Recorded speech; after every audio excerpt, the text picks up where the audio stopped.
اب میں گزارش کروں گا ہمارے جمعیت علماء ہند کے جنرل سیکریٹری نوجوان قائد جناب مولانا سید محمود اسد مدنی صاحب سے کیوں مولانا سید محمود اسد مدنی صاحب.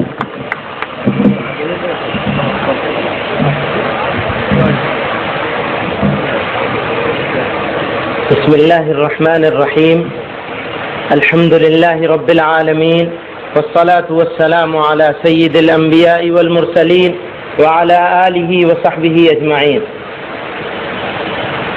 حضرت امیر الہند دامت برکاتہم کے خطاب کے بعد ہماری بات کرنے کا کوئی موقع نہیں تھا، لیکن ہمارے بزرگ ساتھیوں کے اصرار سے میں چند باتیں چند منٹ میں عرض کر دوں. یہ ہندوستان کسی ایک طبقے، کسی ایک فکر اور سوچ والے لوگوں یا کسی ایک مذہب کی جاگیر نہیں ہے. ہندوستان ہمارا ملک ہے. اس ملک کو ہم نے بنایا، ہم نے بسایا، ہم نے آباد کیا. آج اس ملک میں وہ لوگ جو اقلیت میں ہیں، لوگ مسلمانوں کو اقلیت میں بتاتے ہیں، لیکن میرا ماننا یہ ہے جن لوگوں نے گجرات میں قتل عام کیا ہے، ہندوستانیوں کا قتل عام کیا ہے، وہ لوگ اقلیت میں ہیں. بس کمزوری یہ ہے،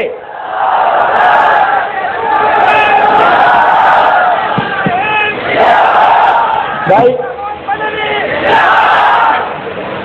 مولانا صاحب ذرا رحم کر دیجئے، تھوڑا سا وقت ویسے ہی تھوڑا ہے. بس کمزوری یہ ہے کہ وہ لوگ جو ہم خیال ہیں، وہ لوگ جو مظلوم ہیں، وہ لوگ جن کے ساتھ انیائے ہو رہا ہے، اتیاچار ہو رہا ہے، وہ بٹے ہوئے ہیں. ان کے بٹے ہونے کا فائدہ وہ چھوٹی سی اقلیت اٹھا رہی ہے. اس فائدے کو روکنا ہے، اور اس ملک کو اگر بچانا ہے تو مظلوموں کو اکٹھا ہونا ہی پڑے گا. یہ ملک، اس ملک میں، اس وطن عزیز میں اگر مسلمان سکون سے نہیں رہے گا تو یاد رکھو یہ ملک بھی سکون سے نہیں رہے گا.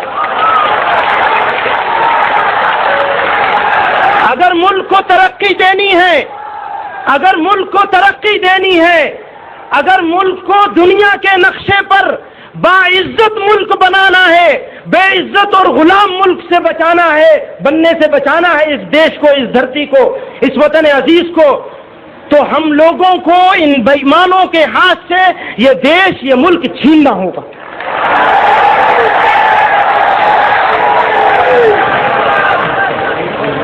میرے بھائیوں، بزرگوں، ہم ان لوگوں کی اولاد ہیں، یاد رکھیے ان لوگوں کی اولاد ہیں جنہوں نے اس حکومت سے ٹکر لی تھی جس کا سورج غروب نہیں ہوتا تھا. وہ گورے انگریز تھے جن کا سورج غروب نہیں ہوتا تھا، پوری دنیا پہ تقریباً ان کی حکومت تھی. آج ان کی یہ ناجائز کالی اولاد ہمیں غلام بنائے گی، یہ کبھی نہیں ہو سکتا. اگر شیخ الاسلام حسین احمد مدنی رحمت اللہ علیہ اپنی زندگی کے 10 سال جیل میں گزار سکتے ہیں تو کیا ہم لوگ اتنے کمزور ہو گئے؟ کیا ہم لوگ اپنے بزرگوں کی تاریخ کو اس طرح فراموش کر بیٹھے کہ ان لوگوں کے، ان کالے انگریزوں کے، ان گورے انگریزوں کی ناجائز اولادوں کے سامنے گھٹنے ٹیک دیں گے؟ نہیں، یہ کبھی نہیں ہوگا. ایک بات اور کہہ دینا چاہتا ہوں میں، اس مودی سرکار کو بھی کال کھول کر کے سن لے، اور واجپئی سرکار بھی سن لے. ہم لوگ امن کے حامی ہیں، اور امن کسی قیمت پر ہم ختم ہونے نہیں دیں گے. جو لوگ امن کو توڑنے کی کوشش کریں گے ان کے ہاتھوں کو توڑ دیا جائے گا. اور آج اس اجلاس عام کے ذریعے سے ایک پیغام دے دینا چاہتا ہوں، ایک میسج دے دینا چاہتا ہوں آپ لوگوں کو بھی اور اس ظالم سرکاروں کو بھی، چاہے دلی کی سرکار ہو اور چاہے گجرات کی سرکار ہو۔ وہ پیغام یہ ہے کہ اگر ناانصافی اور ظلم اور بربریت اور ملک دشمنی بند نہیں کی گئی، اس غداری کو چھوڑا نہیں گیا، تو پھر ہم بھی اپنے بزرگوں کے نقش قدم پہ چلتے ہوئے جیلوں کو آباد کریں گے انشاءاللہ۔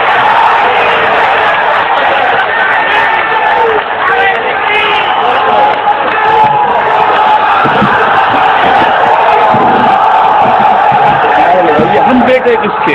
ہم بیٹے کس کے؟ آپ جواب دیں گے مدنی کے۔ ہم بیٹے کس کے؟ ہم بیٹے کس کے؟ محمود تم سنگھرش کرو۔ ہم بیٹے کس کے؟ ہم بیٹے کس کے؟ ساتھ ستون دار پہ رکھتے چلو سروں کے